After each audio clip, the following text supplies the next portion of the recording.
ವಿಷಯ ಏನಂದ್ರೆ ಈಗ ಸಂಸಾರಸ್ಥರೇ ಇರೋದ್ರಿಂದ ನನಗಿಲ್ಲಿ ಕೆಲಸ ಇಲ್ಲ, ಹಾಗಾಗಿ ಬಹಳಷ್ಟು ಅನುಭವ ಇರುವಂತಹ ಯೋಗರಾಜ್ ಭಟ್ ಸರ್ ಈ ಸೆಷನ್ ಅನ್ನು ನಡೆಸ್ಕೊಡ್ಬೇಕು ಅನ್ನೋದು ನನ್ನ ಆಸೆ. Over to you sir.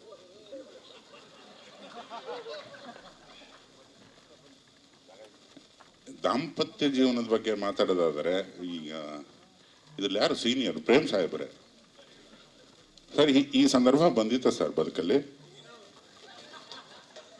ಇದು ಯಾರ್ಯಾರ ಜೀವನದಲ್ಲಿ ಯಾವಾಗಲೂ ಒಂದ್ಸರಿ ಬಂದಿರ್ಬೋದು, ಬಟ್ ನನ್ನ ಜೀವನದಲ್ಲಿ ಯಾವಾಗಲೂ ಬರ್ತಾ ಇರುತ್ತೆ. ಆಡೆಯೋ ಅಂಬತ್ ನೋಡ್ರಿ.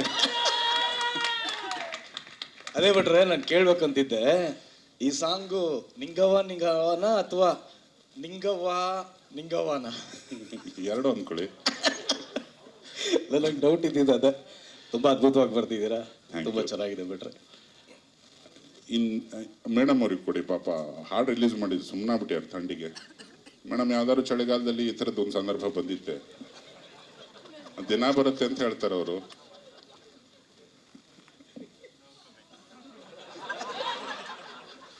ವಿಜಯ್ ಪ್ರಕಾಶ್ ಸರಿಗೆ ವೇದಿಕೆಗೆ ಸ್ವಾಗತ. ವಿಜಯ್ ಪ್ರಕಾಶ್ ಸರ್ ಒಂದೇ ಅಲ್ಲ ಸರ್, ಒಂದೇ ಮಗು ಅಲ್ವಾ? ಇನ್ನೆಂಥ ತುಂಟಿ ಇರ್ಬೇಡ ನಿಮ್ಮ ಮಗಳು, ಎರಡನೇದಕ್ಕೆ ಅವಕಾಶನೇ ಕೊಟ್ಟಿಲ್ಲ ಈ ಹಾಡು ಪ್ರಕಾರ. ಹೌದಾ? ಅಷ್ಟು ಅನುಭವಿಸಿ ಹಾಡೋದಕ್ಕೆ ಅದಕ್ಕೆ ಸಾಧ್ಯ ಆಗಿರೋದು ಸರ್.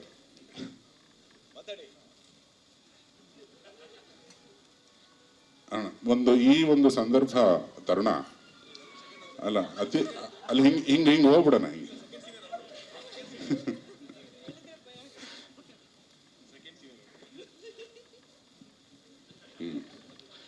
ರೀಸೆಂಟ್ ಅನುಭವ. ಈಗ ಹಾಲಿ ಪರಿಸ್ಥಿತಿ ಕೃಷ್ಣ ಅವ್ರದ್ದು ಈ ಹಾಡಿನ ಥರನೇ ಇದೆ. ಇಲ್ಲ, ಆ ಥರದ್ದೇನಿಲ್ಲ. ನಮ್ದು ತುಂಬಾ ಚಿಕ್ಕ ಮಗು ಅಲ್ಲ. ಚಿಕ್ಕ ಮಗುವಾಗಿದ್ರೇನೆ ಕಾಟ ಜಾಸ್ತಿ. ಏನಂತೆ ವಿಜಯ್ ಮಾತಿಗೆ? ಸರ್ ಏನಾರು ಹೇಳ್ಬೇಕು ನೀನು, ಒಬ್ಬ ಗಂಡು ಮುತ್ತೈದೆಯಾಗಿ. ಅದೇ ಹೇಳಿದ್ನಲ್ಲ ಸರ್, ಈಗ ಸದ್ಯಕ್ಕೆ ಏನೋ ಸಮಸ್ಯೆ ಇಲ್ಲ.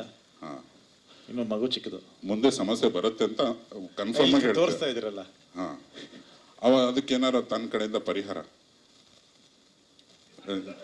ಸಮಸ್ತರು ತಿಳ್ಕೊಬೇಕಾಗಿದೆ ಈ ವಿಷಯನ. ಎಲ್ಲ ವಿಜಯ್ ಸರ್ ಹತ್ರ ಕೇಳ್ಕೋತೀನಿ. ಹಾ, ಹೌದಾ? ಕೇಳು ಕರೆಕ್ಟಾಗಿ ಎರಡು ಮಾತು. ಲೇಟೆಸ್ಟ್ ಹಾಗೂ ಇಂಟ್ರೆಸ್ಟಿಂಗ್ ಸುದ್ದಿಗಳಿಗಾಗಿ ಬಾಸ್ ಟಿವಿ ಕನ್ನಡ ಚಾನೆಲ್ನ ಸಬ್ಸ್ಕ್ರೈಬ್ ಮಾಡಿ. ಹಾಗೆಯೇ ಬೆಲ್ ಐಕಾನ್ ಪ್ರೆಸ್ ಮಾಡಿ. ಇದರ ಜೊತೆಗೆ ಫೇಸ್ಬುಕ್, ಇನ್ಸ್ಟಾಗ್ರಾಮ್, ಎಕ್ಸ್ನಲ್ಲೂ ಮಿಸ್ ಮಾಡದೆ ಫಾಲೋ ಮಾಡಿ.